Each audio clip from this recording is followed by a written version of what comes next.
It's one of the first cases we all read in criminal procedure class, Katz v. United States, a case where the FBI bugged a public phone booth used by a bookie and used the information recorded by that bug to arrest and convict him. Phone booths are a thing of the past, but police searches of communication devices are still very much with us. The issues they raise for attorneys have become as complicated as the technology inside the smartphone in your pocket. Hello, I'm Jeff M. Brown, legal writer with the State Bar of Wisconsin. I'm here today with Jennifer Stisa Granick, an attorney with the American Civil Liberties Union. Jennifer will be presenting on the law and science of searches for electronic data at the State Bar's Forensic Justice Institute, which will be held on January 19. Click on the link in the video summary below to register for the Institute. Welcome, Jennifer. Thanks for being here today. Thank you. Jennifer, how did you get involved and interested in this area of the law? Well, when I started my career, I was a criminal defense lawyer, and it was a long time ago. And the public internet was really just coming into, more widespread use outside of universities and that sort of thing. And I just fell in love with the internet. I just thought it was amazing that you could talk to people across the planet and that there was just all this information being posted out there. And so I became very interested in the technology and, put those two interests together. And I just found really something that was fascinating to me. It was at a time where lawyers really didn't, and policymakers really didn't know how the technology was going to impact the law or people's rights. And there was a small number of people who were practicing and thinking about this area. And then I was hired by Professor Larry Lessig to help build the Center for Internet and Society at Stanford Law School and to teach a cyber law clinic there. So I made a switch from being a criminal defense lawyer into this field and really just have continued in that same vein. Would you talk a little bit about how digital searches differ from physical searches? I'm thinking of a Law and Order episode I saw where a detective reached up onto the top shelf of a closet and pulled from out of his view a pistol, and of course that was later suppressed in a hearing. How does that sort of search differ from the search of an electronic device? I wish that the Fourth Amendment was enforced to the same extent in real life as it is on TV. And particularly in the context of digital searches, one of the biggest differences is just the volume of information that is out there, whether it's on your phone, your computer, online, in your email or your social media account. There is far more information available to law enforcement today than ever was true before in history. And the nature of this information is incredibly personal. A lady's purse is a personal place, but it doesn't hold all my correspondence and my medical records, my history of where I've been, the things I've searched for on the internet, the address book going back forever, photos of me and my family and friends, for dating for years. So this information is just far more sensitive, far more varied, and far more extensive than could ever be found in any kind of physical search. The other thing that's true about it is that it's intermingled. There is, when there is probable cause to search for evidence of a crime, often that evidence will be intermingled with information that is irrelevant to the crime and that is truly personal and is, for information for which there is no probable cause. Normally, you would have in the real world a way of distinguishing between what police can look for and what they can't. So in one of the canonical cases, you can't look for a rifle in a medicine cabinet. But those kinds of real world distinctions don't really play in the digital realm. So we have to come up with other ways to make sure that private matters stay private while law enforcement is also able to access evidence for the crime under investigation. Well, that's a big challenge, right? And the other thing that's obvious about the technology is before you would have to go, let's just say 30 or 40 years ago when we were kids, There's a photo album in a separate room in the house. There's an address book in the separate room in a house. There's a library book in a separate room in a house. Is the rifle. Right now, all those things are in one place, and it's a very small place that's electronically searchable. But the issues you raise, it makes me wonder, if I'm an axe murderer and the police grab my cell phone, is there going to be an in-camera hearing to separate all the photos of my cat apart from the photo of the bloody axe? I mean, how does that get handled in the real world? Yeah. So normally we are not seeing in camera hearings, and we're actually not seeing a lot of judicial involvement in that segregation of relevant from irrelevant material. You may often hear about having either like a clean team or having some kind of special master or something like that. It's often in the news. And that is something that you hear about for like really high profile cases where we're talking about, somebody's attorney or something like that. But in the run of the mill cases, courts are just trusting police to do that kind of segregation. And, unfortunately, the law enforcement agencies have not been devoted to the idea of segregating that information. There seems to be an impulse to kind of take advantage of the bonanza of information that is available. And that can really be information that it's just very easy to collect because it is, as you said, all on a cell phone, all on a computer, or all in a particular social media folder, where normally there would be some friction. Police would have to go and look for that information, search the house or something like that. Today, there's kind of like a one-stop shopping for that information.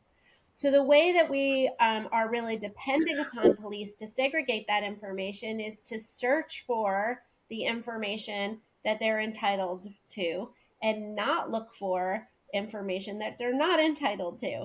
And there are technologies out there, just like we use when we search our desktop or when we search Google, where you can put in date ranges, file types, keywords, that sort of thing, which can target searches towards evidence for which there's probable cause, while hopefully leaving a lot of the other information, left alone.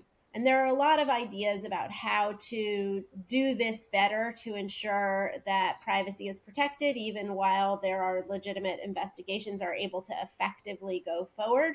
But one of the most important premises of these is the idea that just because you're under investigation for one thing doesn't mean that the entirety of your digital life is up for review.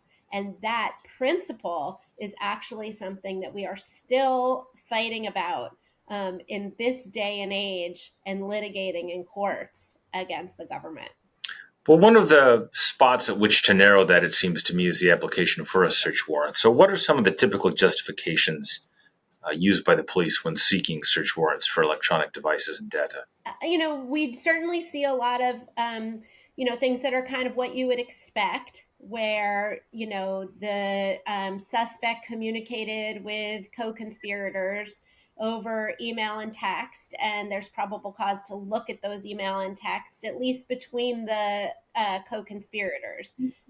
Not all the email and texts with the, person's mom and the friends and the priest and the doctor and those sorts of things. But you'll see things like that.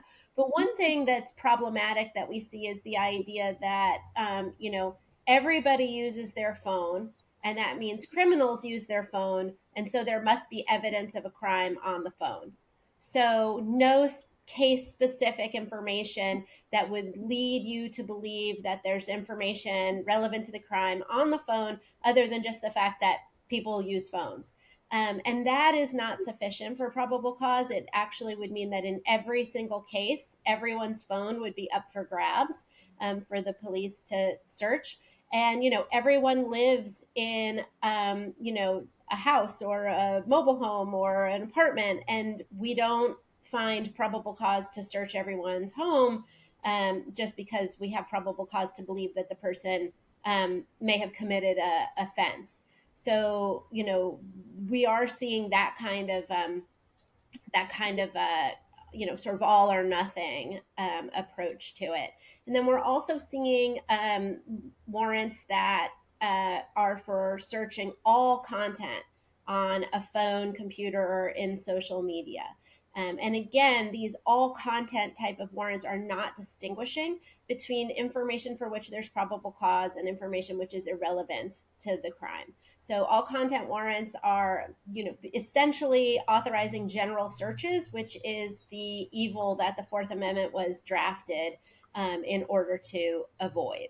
Um, and then I'd say another thing we're seeing is kind of where the warrant is legit, but the it is used as a kind of thin edge of the wedge to get access to everything. So we've litigated a number of cases where the law enforcement has said, okay, we have probable cause to search information from, let's say, June. And that means since it's intermingled with this other information, we get to seize the whole cell phone. And once we have the whole cell phone, we can search everything on it, even though we only had probable cause for June. And the argument there is that once the phone is seized, there's no longer an expectation of privacy in the rest of the information, even though there was only probable cause for part of it. So as you mentioned in the intro, there's the CATS test. Is there a reasonable expectation of privacy? And if that's invaded, then it's a search. So basically what we are seeing the government argue about cell phones and computers is, you lose your expectation of privacy as to everything in your digital life just because there's probable cause for a tiny fraction of it. And we're seeing that same argument with regards to social media accounts as well. More along the lines that because the host company or the social media provider can access your information under certain circumstances, then that also means that you don't have an expectation of privacy. So I think when you stop and pause and kind of think about it and realize that time and time again, we're seeing arguments from the government that say that not only, that they don't need any reason to search this information because there's no expectation of privacy, so it's not a search, which means they could search it for any or every reason without judicial intervention, without a warrant. And it is 2023. I think, and we've been using email and social media for so long. I just think that's really shocking that that's still something that we have to litigate in order to protect people's privacy rights. It makes me want to go buy one of those flip phones that I had back in 2000. Well, I know people down there with that sort of. Yeah, it does. It makes you think about opting out a little bit, from the system. But I think that, this is what the law is for. Technology has really diminished and taken away our privacy in all kinds of ways, and it's the law's return to step up and protect us in this digital age so that we can participate as full individuals in the modern world without leaving all of our constitutional rights behind. What's the next frontier for these issues with electronic searches? Where is the rise of artificial intelligence going to play a role in sort of the next wave of how we deal with this? Yeah, I think artificial intelligence is going to be really important because one thing technology has done so far is it's made it really cheap and easy for law enforcement to collect this information, right? As we talked about before, it's digital, it's all in one place, it's extremely sensitive and varied. It's like one-stop shopping, this phone, this social media account. But still at this point, and there are tools to review it, but at this point, those tools are not going to be replacements, I guess, for the law enforcement judgment in the way that AI can be. So AI will be able to do better at reviewing hundreds of hours of video and, picking people out. Or I've seen it claimed that, some companies claim they have technology that can tell if someone looks suspicious, or is carrying a bundle or things like that. And, a lot of these claims are, maybe all of these claims are overblown or, basically just made to sell products or that sort of thing. But it gives you a hint of what is the appetite for using new technologies for this kind of thing. And, we already have it in terms of license plate readers, but now they're talking about like gait recognition or like recognizing people from the way, the way they move. We know that there are efforts to do aerial surveillance, which will be cameras that are equipped with artificial intelligence in order to track particular people or to, create maps of their movements or patterns of life. The better the technology gets, it is something that increasingly is turned to surveilling people. And I'll just mention, like, it's rife in the criminal justice system more generally, in that we're now using predictive tools based on machine learning in order to decide like who gets bail and who gets out of jail, who is at risk of reoffending, and what sentencing should be. So we're using these untested tools in all these ways that really seriously impact people's lives, based on some kind of technology or method we don't really understand, and we don't really, we don't have a measure of saying like, is it doing a good job or is it hurting people unnecessarily. The other big thing I think is relatively new in surveillance is what we call reverse searches, which is a artifact of having so much information around. So normally you think about searches as Jennifer Granick is a suspect, and so we're going to follow her and we're going to find out where she's been and we're going to read her email and that sort of thing. But one of the things that is possible and that police are doing now is to say, okay, well, we don't have a suspect. We have a bank robbery. Let's find out, let's go back in the past and find out everyone who was at that particular place at a particular point in time. And then those people will become our suspects and we'll investigate those people more thoroughly. And this is a way, just an incredible way for innocent people to get swept up in the net and end up being the target of law enforcement surveillance.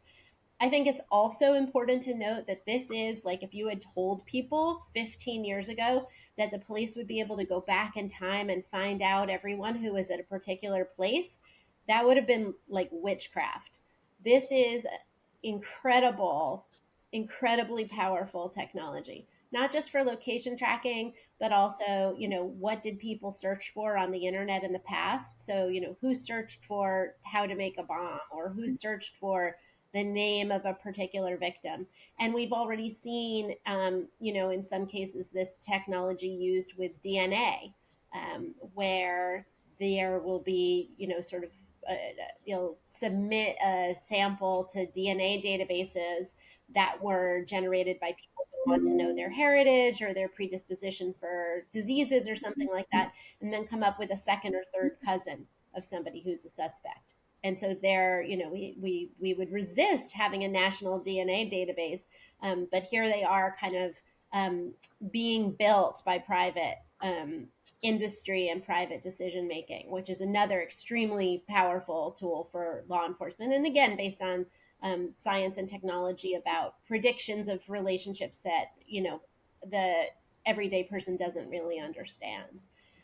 So I think that we're going to see, as AI, machine learning, and surveillance technologies proliferate, we're going to see really new, novel kinds of surveillance.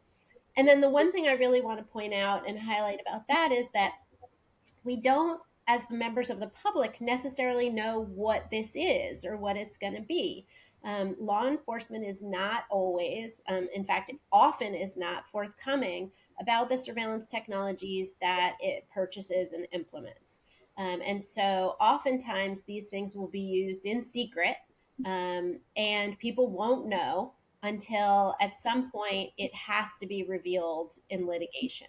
And sometimes the information is kind of the source of the information is masked so that the defense doesn't really know what it is, and it is being used, and maybe it's being used without a warrant, or maybe they're getting a warrant but the public hasn't decided that this incredibly powerful tool is a legitimate police power, or it's not able to be cross-examined because and the accuracy tested because people don't really know about it. And it's really important. And then this information can be hidden from the public when you ask, because police will claim that it's sources and methods and something that members of the public shouldn't know. And this is one of the reasons why the ACLU has a effort called CCOPS, Community Control Over Policing, which is basically just a rule that before police acquire new surveillance technology, there should be a hearing where the representatives of the public, whether it's like a board of supervisors or a town council or something like that, get to know what the technology is and decide, yes, we want to use this, and here's the rules we want to apply to its use. The secrecy is really a serious obstacle to having people's rights protected and just to basic public democratic oversight of how law enforcement powers are conducted. Well, fascinating issues and important issues, and ones that I look forward to seeing you discuss at the Forensic Justice Institute on January 19th. Thank you, Jennifer Stisa Granick. Thank you so much. This was fun. Bye-bye. Bye.